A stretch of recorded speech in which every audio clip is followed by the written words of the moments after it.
வணக்கம். சித்தக்கேர் உணவை மருந்து மருந்தை உணவு. சமீபத்துல ஒரு நவீன மருத்துவர் சோசியல் மீடியால யூடியூப்ல ஒரு பேட்டி கொடுத்திருந்தாங்க. அவங்க ஒரு தனி ஆர்கனைசேஷன் ஆரம்பிச்சுட்டாங்க வாட்ஸ்அப்ல. அதுல 15,000 பேர் இருக்காங்களாம். அவர் ஆரம்பிச்சு ஒரு 3-4 வருஷம் இருக்கும் அப்படின்னு சொன்னாரு.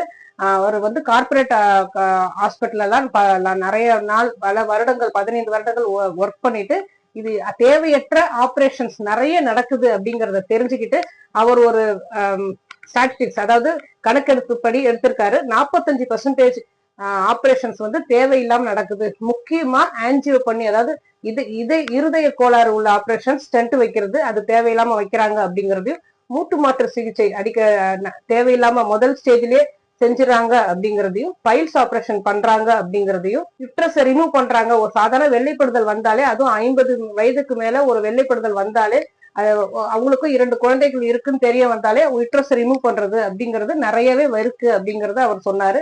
இது தேவையில்லாத ஆபரேஷன்ஸை தவிர்க்கலாம் அப்படிங்கறதையும் சொன்னாரு. இதைதான் நம்ம ஆரம்பத்துல இருந்து சித்த மருத்துவத்துல, ஹெர்பல் மெடிசின்ல நம்ம சொல்லிக்கிட்டே வரோம். அவங்களுக்கிட்டையும் இது எல்லா பிரச்சனைக்கும் தீர்க்கக்கூடிய மருந்துகள் இருக்கு. ஆனா ஒன்ஸ் ஒருத்தங்களுக்கு ஆபரேஷன் பண்ணிட்டாங்க அப்படின்னா, ஏன்னா அவ்வளவு ஹாஸ்பிட்டல்ஸ் கட்டி வச்சிருக்காங்க. அவர் சின்ன ஒரு டிப்பும் கொடுத்திருந்தாரு. வெள்ளிக்கிழமை ஹாஸ்பிட்டலுக்கு போயிடாதீங்க. ஏன்னா எவ்ரி ஹாஸ்பிட்டல், ஒரு பெரிய ஹாஸ்பிட்டல் கார்பரேட்டுக்கு வெள்ளிக்கிழமை, அதாவது அந்த வீக்கெண்ட்ல டார்கெட்னு உண்டு.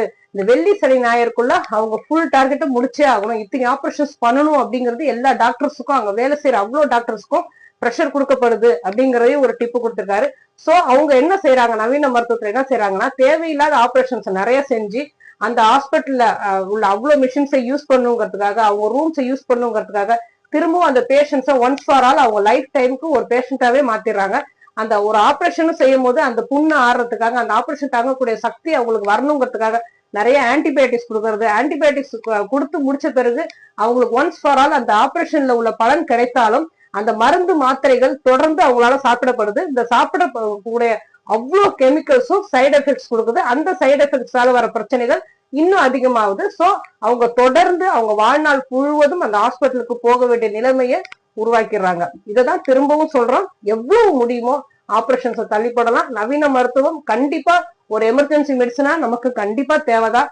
ஆனா சித்த மருத்துவம் ஆரம்ப காலத்திலயும் சரி, நாட்பட்ட நோய்களை ஒரு மேக்சிமம் ஆபரேஷன் முடியாம நம்ம ஹெர்பலாலேயே குணப்படுத்த முடியும் அப்படின்னு நம்ம நினைச்சோம் அப்படின்னா, சித்த மருத்துவத்தால முடியும் அப்படின்னு நம்ம நம்பணும் அப்படின்னா கண்டிப்பா முடியும். ஹெர்பல் மெடிசனால, தமிழ் மருத்துவத்தால, சித்த மருத்துவத்தால, ஆயுர்வேதத்தால, யுனானியால கண்டிப்பா செய்ய முடியும். அது எந்த பிரச்சனையால இருந்தாலும் சரி, ஆபரேஷன் இல்லாத ஒரு அர்ஜென்டா செய்யறாங்க, உயிர் காப்பாற்றுற முறையில ஆபரேஷன்ஸ் இருக்கு அப்படின்னா தாராளமா செய்யலாம். அதுக்கு முன்னாடி உள்ள ஸ்டேஜ்ல ஆபரேஷன் இல்லாம சாதாரணமா அவங்க வாழ்நாள்ல கழிக்கக்கூடியது, அவங்க லைஃப் ஸ்டைல கொஞ்சம் மாத்தி, அவங்க உணவு முறையை கொஞ்சம் மாத்தி செஞ்சுட்டாங்க, முழுவதுமா மருத்துவத்தை சித்த மருத்துவத்தை நம்பி வந்துட்டாங்க, அந்த மருத்துவத்தோட மெடிசின்ஸ்ல மருந்துகள்லாம் எடுத்துக்கிட்டு வந்தாங்க அப்படின்னா முற்றிலுமா இந்த மாதிரி பல ஆபரேஷன்ஸை தாராளமா தவிர்த்திடலாம்.